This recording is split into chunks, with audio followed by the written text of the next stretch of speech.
Hello, hello, hello. What a joy it is for me to be with you at that distance. Akwete Kingsley, as always, is my name. I'm so happy to be able to connect with you today. I want to share with you something that is so dear to my heart.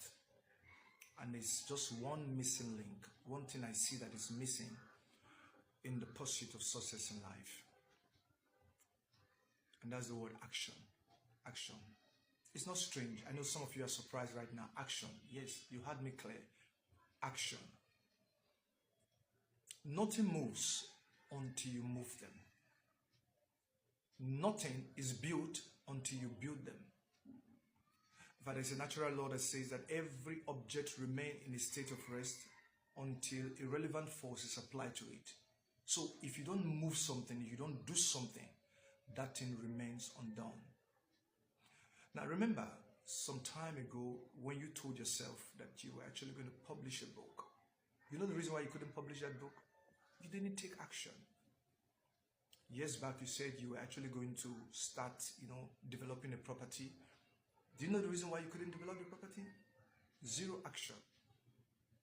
You said you were going to enroll, to pursue a degree or something, and you didn't.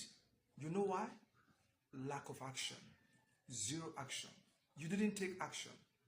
I will do this, I will do that. Everything is just in rhetorics. Just keep talking. Unfortunately, talk does not cook rice. Or can I expand that a little bit? Talk does not even cook vegetable. It's action. Action will always trump good intention. No matter how good your intentions are, if you don't back them up with action, you're going nowhere. So, one action is worth more than 1,000 good intentions. No matter however good your intentions are, if you don't take steps, you don't take baby steps, you will remain on the same spot. In fact, someone said that the journey of 1,000 kilometers begins with a step. And so true. It's when you take the first step, then you take the second step, you just keep going, and in no time, you arrive at your destination. There is an interesting story that is told in the book of, I think, 2 Kings chapter 7, of 4 lepers. These guys were ostracized. They were pushed out of town. They were taken out of town. They were asked or told not to come back to town. Now, why in that deplorable state? The Bible says that they reasoned among themselves and said, why sit we here until we die?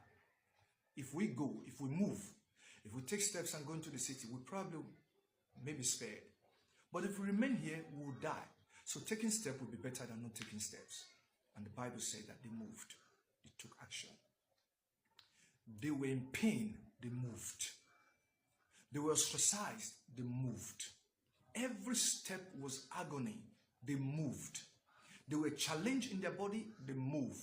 It was lepers' walk. They moved. They took action.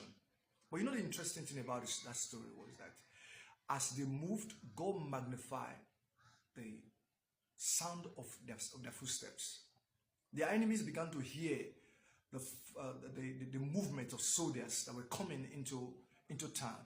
And they all abandoned their ways in the market square and ran for their dear lives. And here comes these 4 lepers. And they had the best of celebration and the time of their lives. So, I want to encourage you. Stop talking. Leave that realm of talking and talking and talking. And then put some kind of action to your words. Do something with your life. Do something with your life. Until you take steps, you are going nowhere. So execution will always trump lots of good speeches. God bless you.